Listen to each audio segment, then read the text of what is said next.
Hey everyone, welcome back to my channel. It's Matthew Varga here. In today's video, we are going to go over the 7 things that you need to do with your money in 2022.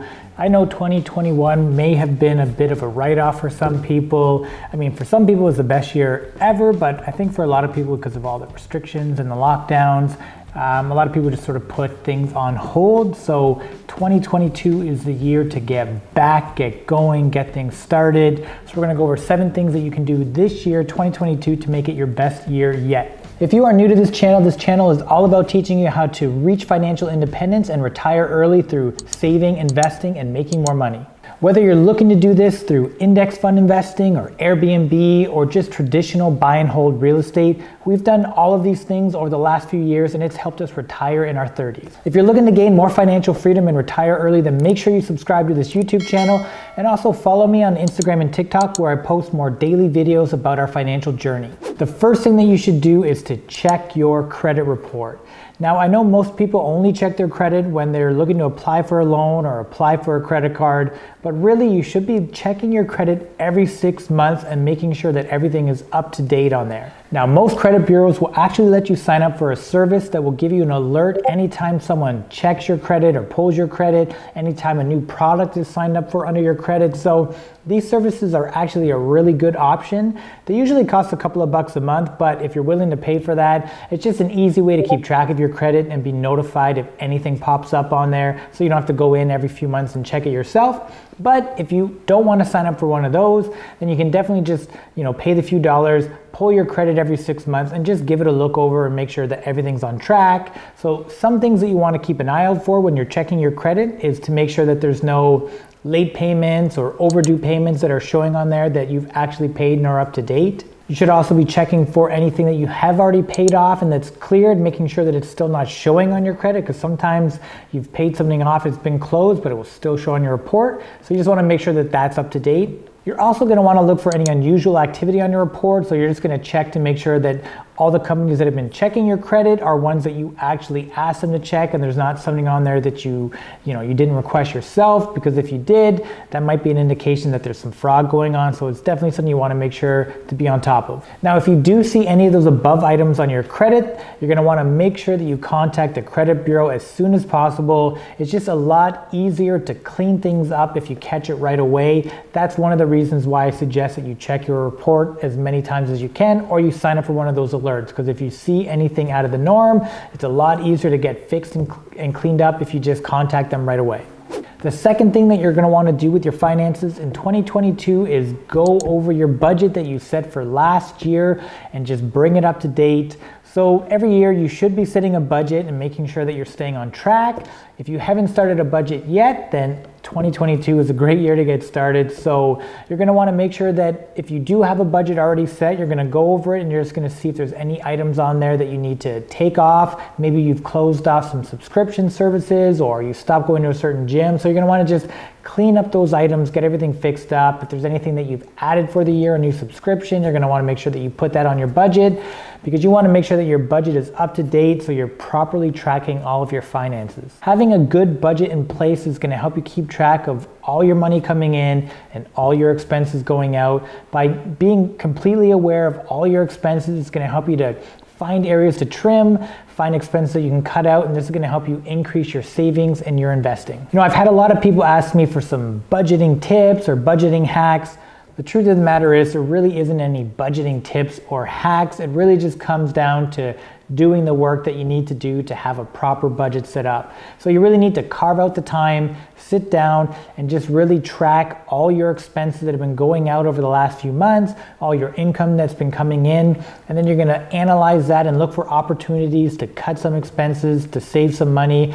If you do this, you're probably going to see, oh wow, I can't believe I spent $1,000 a month on eating out. Maybe I can trim this down and cut it to $500. So that's the best way that you're going to get a proper budget, and that's really the only hack when it comes to budgeting, is just sitting down, doing the work, and tracking the numbers. If you've never set up a budget before, I actually have a free budget guide that you can download. I'll link it down below. Check it out. It's very easy to fill out and it's going to help you get started with your budget.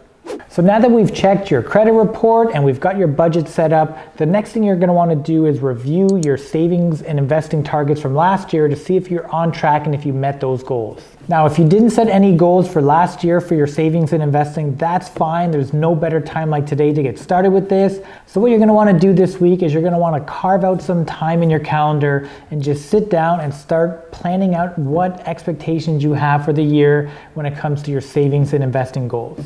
Now, if you've never set these sort of goals before, you're just going to want to make sure that they're smart, measurable, and achievable goals. By setting goals that are achievable, it's going to help you build that momentum, which is really going to help you kickstart your year. Now, I know some people want to set like big, huge goals every year, which is great, but when you're first getting started, sometimes when you're setting these big, high expectations, it can take a long time to achieve them, and some people will lose momentum throughout the year because it's just getting harder and harder to reach those big goals. So I usually recommend that you start with just a few small goals, achieve those, and just keep working and building your way up to a big, big goal. The fourth thing that we're going to want to do in 2022 is we're going to want to start to build our education around investing. And then if you haven't started investing yet, you're going to want to get started with investing. Now, I know for a lot of people, numbers and finance and investing just seems like a whole other world, and it's really just something they have no interest in learning. But the truth is, you really need to educate yourself on investing and just build that foundational knowledge on finances, because it's really going to help for you and your family's future. Now, if you don't know where to get started, I actually have an Investing 101 series. So it's actually a beginner's guide to investing. We go over what the stock market is, what stocks are, how stocks work. We go over bonds, index funds. So we go over a bunch of different things in that playlist that will teach you the foundation of all things that you need to know about investing. We also go over different types of investing accounts like a 401k or an IRA or an RSP. So this is really going to give you a great foundation to build your knowledge on that's going to make you feel more comfortable and confident to invest in the future. So let's make 2022 the year that you put in the effort and build up your financial knowledge. It's going to help you with your financial future and the financial future of your family. Now, if you're looking for some other great resources outside of YouTube, there's some really good books that you can read. Now, the first one is Rich Dad, Poor Dad by Robert Kiyosaki. I'm sure most people here have heard of that book. There's also The Wealthy Barber by David Chilton. I think that's how you pronounce his name. There's a little book of Common Sense Investing by John Bogle. There's also another great book called Your Money or Your Life by Vicki Robin. All these books are a great place to start. They're going to help you build your mindset and help you get ready for investing and just start to realize that investing is not as complicated as it seems. You just need to build your knowledge up, start small, and just keep growing. So the fifth thing that we're going to need to do with our finances in 2022 is we're going to need to clean up all of our debts and build up that emergency savings account. Now, when you have a high amount of debt, it can make it hard to begin your savings and to put money aside each month.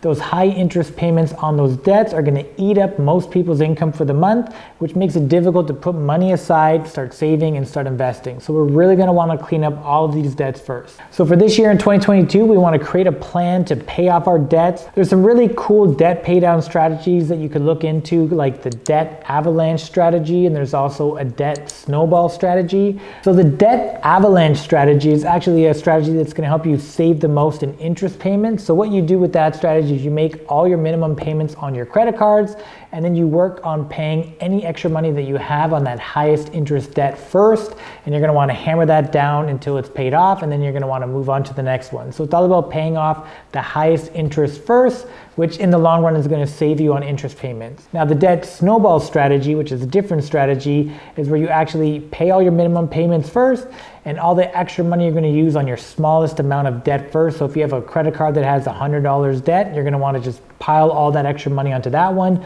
pay it off first, and then keep working your way up, smallest debt to your highest debt. So this is a pretty good strategy because it helps get you that momentum and really get the thing going. Hence why it's called the debt snowball strategy. You just keep rolling it and getting that snowball bigger and bigger and bigger and paying off those debts. Now, once we have all those debts cleaned up, we're going to want to start putting money aside into an emergency account.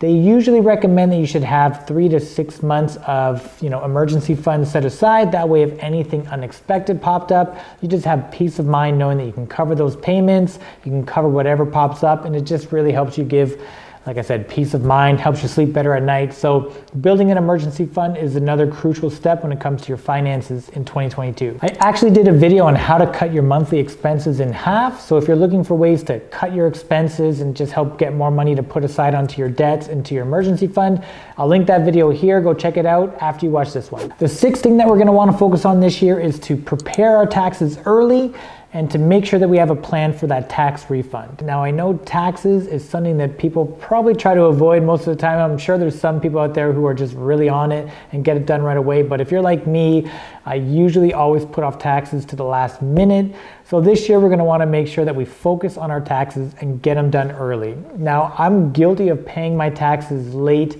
many times, and it's just the worst habit that you can have, because when you file your taxes late, the penalties, the fees, the interest charges that the government charges you tend to be really steep. So when the government wants their money, they want it now. So they make the penalties extremely steep. Really, they want to try to just dissuade you from filing your taxes late. So don't make the same mistake that I've made numerous years. This year, I actually really got my taxes done early. I've already completed them all for this year. So this is definitely a habit that you want to start in 2022. Get these taxes done as early as you can. That way next year, once you get into January, you just start preparing your taxes again and just get ready for tax season. Get it out of the way. That way you don't have to worry about penalties or fees, and you can just move on with the rest of the year. After you have your taxes completed, you're gonna wanna make sure that you have a plan for that tax return. So what a lot of people do is that tax return lands into their checking account, and just over the months it gradually gets spent on bills or purchasing a new TV or something that they probably really don't need, but it's just because that money's in the account, it just gradually gets chipped away over the course of the year. So by having a plan for that return, it's going to help us to make sure that that money is actually going to be set aside into savings or investing or whatever our plan is for that year, because that's going to help us to not think of it as money that can be spent, because it's already being allocated to something. Now, one of the best tricks that you can do is once that money lands in your account, you're going to want to automatically transfer it right out from that account into the savings or the investment that you've chosen for that year, just to make sure that it's out of sight, out of mind, and not being spent. So the final thing that we want to do to get our finances in check for 2022 is to start a side hustle. One of the best things that you can do for your financial future is to find more ways to make money. If you don't already have a side hustle, then 2022 is the year that you gotta get started with a side hustle and start creating more than one income stream. Creating that extra income stream is gonna help you to make more money to invest, which is gonna help you reach financial freedom a lot sooner. The other benefit to creating a side hustle is the mental benefit that you get from it. It helps you to feel more confident and empowered when you're just creating your own money. Now, I don't know about you, but when I was working one job and I was solely reliant on one source of income, it just caused me a lot of stress. When I was at work, I was stressed about sales goals, I was stressed about annual reviews, I was stressed about what my bosses thought of me and all these other things. And part of the reason that I think I felt so stressed, that maybe some of you feel stressed too, is just when you're reliant on that one income source, you just know that if that gets taken away, it's gonna cause a lot of problems in your life. So it just adds that extra stress, because you're just always constantly worried about, that one goal, that one job, those targets, just all of that stuff piles onto you. So by creating these extra income streams, creating that side hustle, it's just gonna help you to just relieve some of that stress, because if anything were to happen there, you're bringing in extra money, and you start to realize the power of being able to create and print your own money by creating side hustles and creating passive income streams. I definitely think that this is one of the most important steps that you can take for your financial future in 2022. There's a lot of benefits to creating that side hustle and that extra income stream. Like I said, it helps reduce stress. There's some tax benefits when you're working for yourself. You get some write-offs and a few other cool things. It helps you to build confidence in your financial situation. I think one of the other huge benefits to this is it just helps break that barrier, that mental block that a lot of us have. If you're not from an entrepreneurial family like myself, I've never been exposed to entrepreneurship or anything like that. I just had this big barrier in my mind that creating money or creating this entrepreneurial lifestyle was impossible or just hard to achieve. But once you start doing it in small steps, like creating a side hustle and just starting to get the momentum going, you realize that there's a lot of opportunities, a lot of potential out there to create your own financial freedom and the lifestyle of your choice. If you're looking for a great place to start, I actually have a video on creating passive income streams, and I have another video on side hustles that you can get into. So if you want to learn more about side hustles or income streams and what the income potential is for them, I'll link those videos down below. So there you have it, the 7 things that you need to do with your finances in 2022 to have the best financial year you've ever had. I highly recommend that you do all 7 of these things in 2022. They will help you have a clear picture of where you are financially and help you to create a vision and a goal for the rest of the year. By doing this every year, you will really start to see how much progress you're making, and this is going to help motivate you year after year. Achieving financial freedom is possible for all of us. We just need to have a plan, stay focused, and work towards it. Thank you so much for watching today's video. I really hope you got some good tips and strategies that you can take away. Leave a comment down below letting me know what your goals are for 2022. Give this video a big thumbs up and subscribe if you're not already subscribed. Thanks again for watching, and I'll see you next week.